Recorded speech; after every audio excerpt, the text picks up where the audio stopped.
On a cold February night in 2004, a young woman named Maura Murray vanished into the dark woods of rural New Hampshire. One moment, her beat-up Saturn sat idling on the side of a winding road, its front end crumpled against a snowbank. The next, Maura herself was gone, swallowed by shadows, leaving behind more questions than answers. Hit the subscribe button and the like button to help us bring you more chilling true crime story that will keep you in shock. Now let's dive into it. For nearly 2 decades, her disappearance has haunted investigators, journalists, and an online army of amateur sleuths. Was it an accident, a runaway escape, or something far more sinister?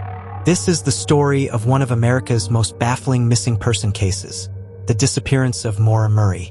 Maura was 21 years old, a bright, athletic nursing student at the University of Massachusetts Amherst.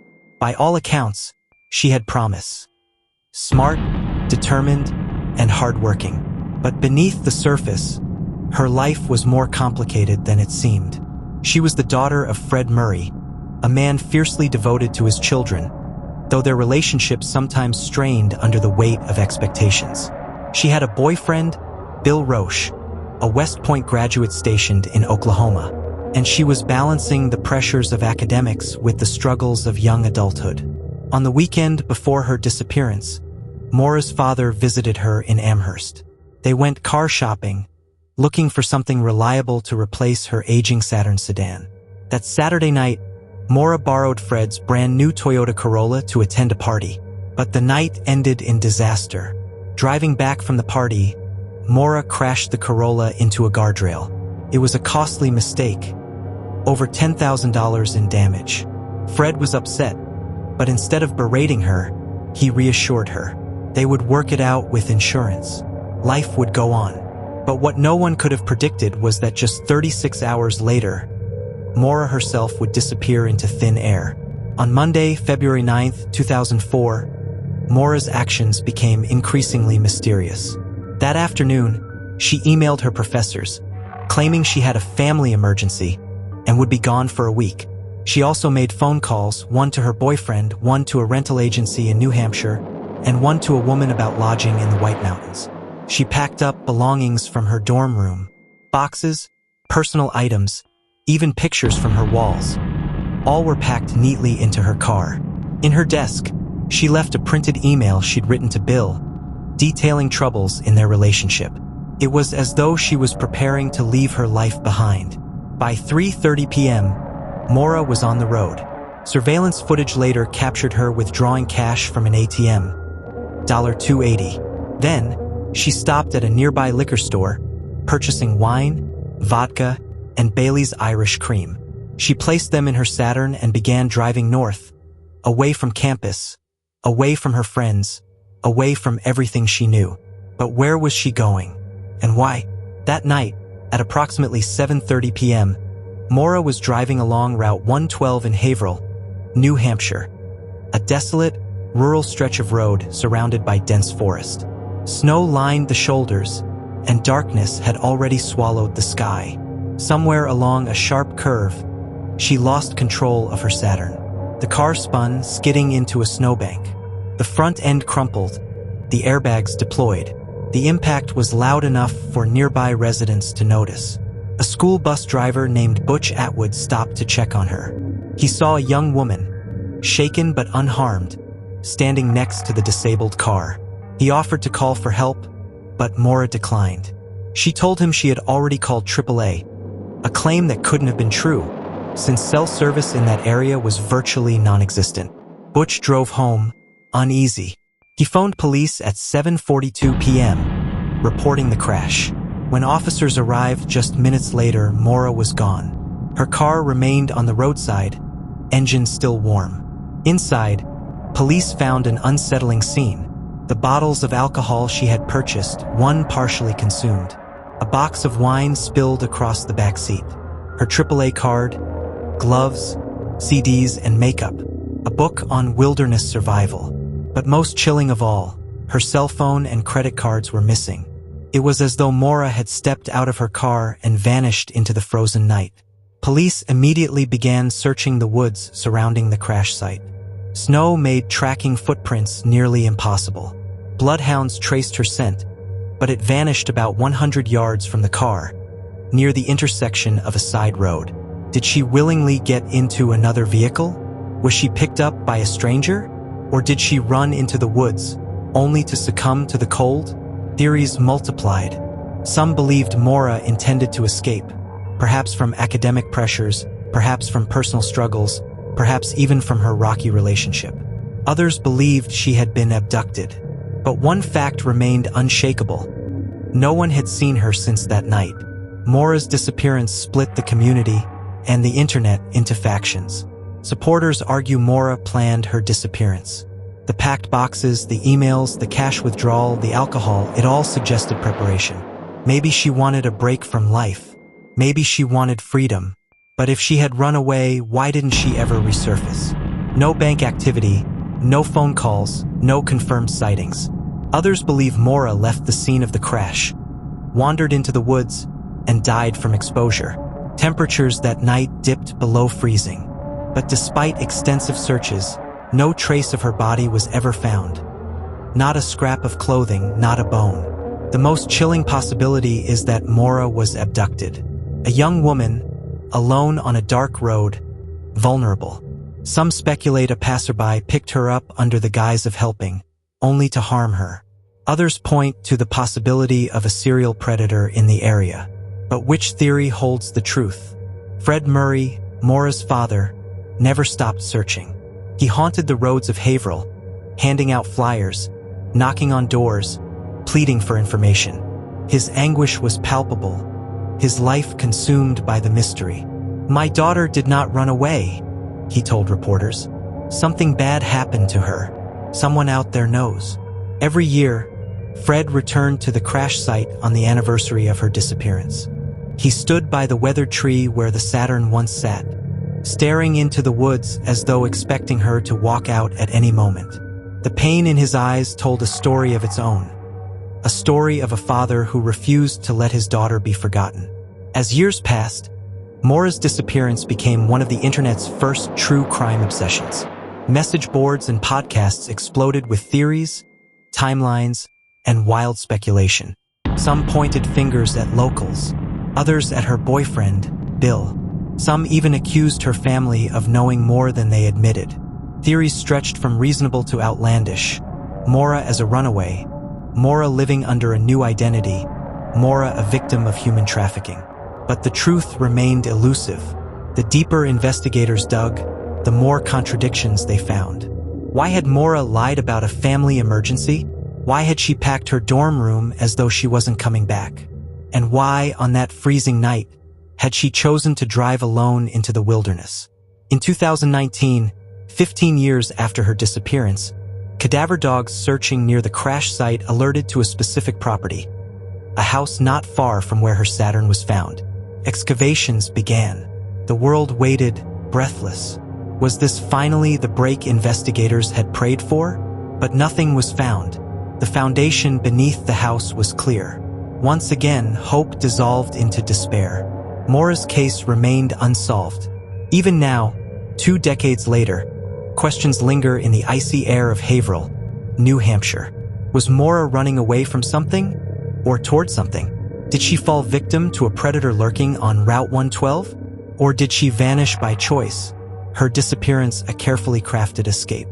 The most haunting part is not just that Maura vanished, but that she may have been seen after the crash. Witnesses claim to have spotted a woman matching her description walking along the road.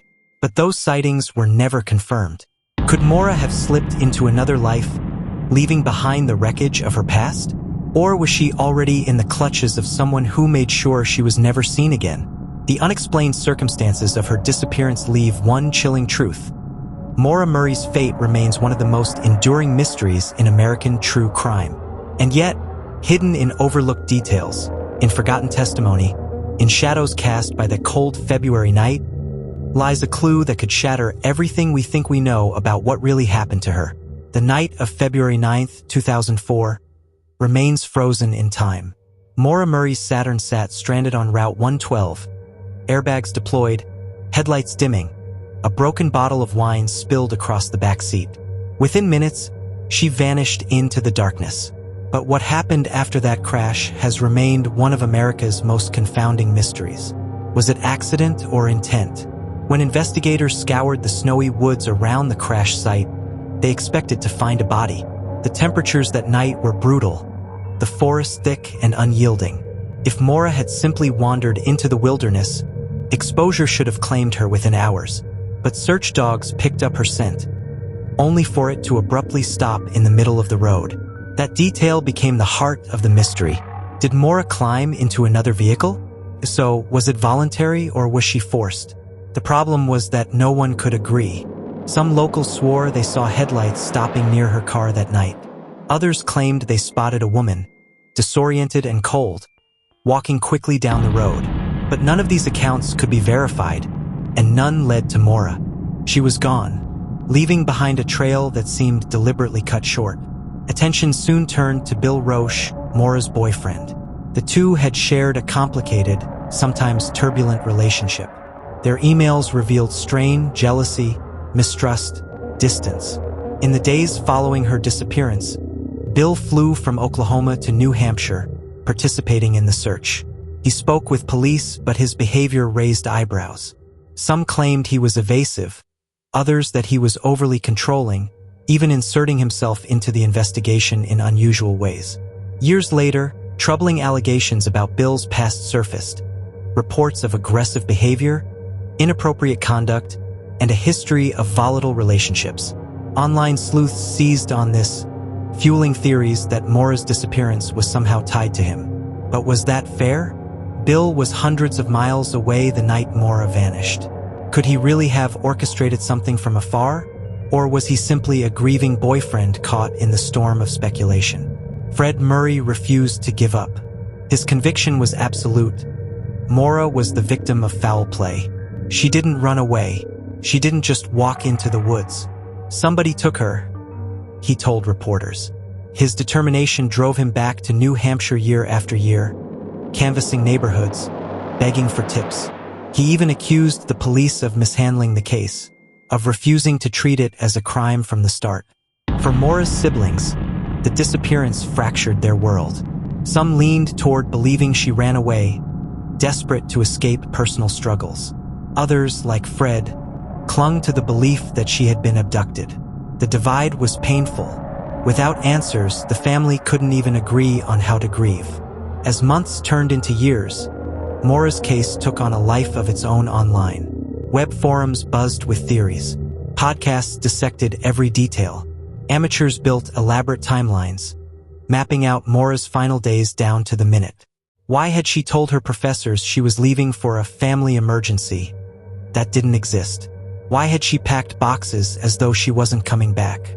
Why the alcohol, the ATM withdrawal, the sudden drive north into the mountains?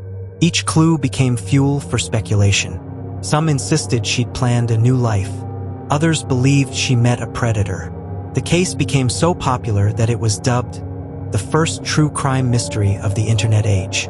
But for every productive theory, dozens of wild conspiracies surfaced, some even accusing her own family of involvement. The noise only deepened the mystery. In 2006, whispers began about a house not far from the crash site. Residents reported unusual behavior, strange comings and goings. Some claimed a local man had confessed to killing Maura, only to later recant. Years later, cadaver dogs searching the property alerted near the basement. Excavations followed, sending shockwaves of hope through the community. Was this finally the answer? But the dig came up empty. No remains, no trace of Maura. Another lead dissolved into dust. Still, the rumors lingered. Had Maura been lured into that house the night of the crash? And if so, was her body moved before police got too close? Some investigators have pointed to a darker theory, one too terrifying to ignore. Route 112, where Maura's car crashed, is remote. But it is also a known corridor for transients, truckers, and opportunists passing through the White Mountains. Could Maura have been picked up by a stranger? A predator who saw a vulnerable young woman, alone, stranded on the roadside? The theory is horrifying, but it fits the evidence. Her scent ending on the road, the abruptness of her disappearance. the complete lack of belongings left behind. If true, then Maura's disappearance wasn't an accident or even a planned escape. It was the work of someone hunting for prey. Even today, the timeline gnaws at investigators. Why did she leave campus so suddenly, with no clear destination? Why did she lie about a family emergency? And why, after nearly 2 decades, has not a single confirmed trace of her surfaced? The silence is deafening. Normally, when someone runs away, they eventually resurface. Bank accounts used, jobs taken, sightings reported. But Maura left nothing. No financial activity, no phone records, no confirmed witnesses. It's as though she was swallowed whole by the night. In 2021, renewed searches sparked fresh intrigue. Technology had advanced, DNA databases had expanded, and the FBI once again examined evidence. That year, investigators confirmed they had located bone fragments near the area. For a brief, electrifying moment, it seemed the case was solved. But DNA tests came back negative. They were not Maura's. Hope turned to despair yet again. Nearly 2 decades later, Maura Murray's disappearance still grips the public imagination. Theories continue to swirl, new leads trickle in, and her family's anguish remains raw. But here's the chilling twist. Recently, investigators quietly revealed that they are testing a new piece of evidence recovered near the original crash site. They haven't said what it is or why it matters, only that it could change the direction of the case. Could this be the break the Murray family has prayed for? Or will it be yet another dead end in a mystery defined by them? The truth about Maura Murray remains just out of reach. Hidden somewhere between accident and intent, freedom and foul play, life and death. And until it is uncovered, one question will haunt everyone who follows the case. On that freezing February night, did Maura Murray simply vanish, or was she made to disappear? Tell me what you think in the comments section below, and make sure to hit the subscribe button for more stories like this one.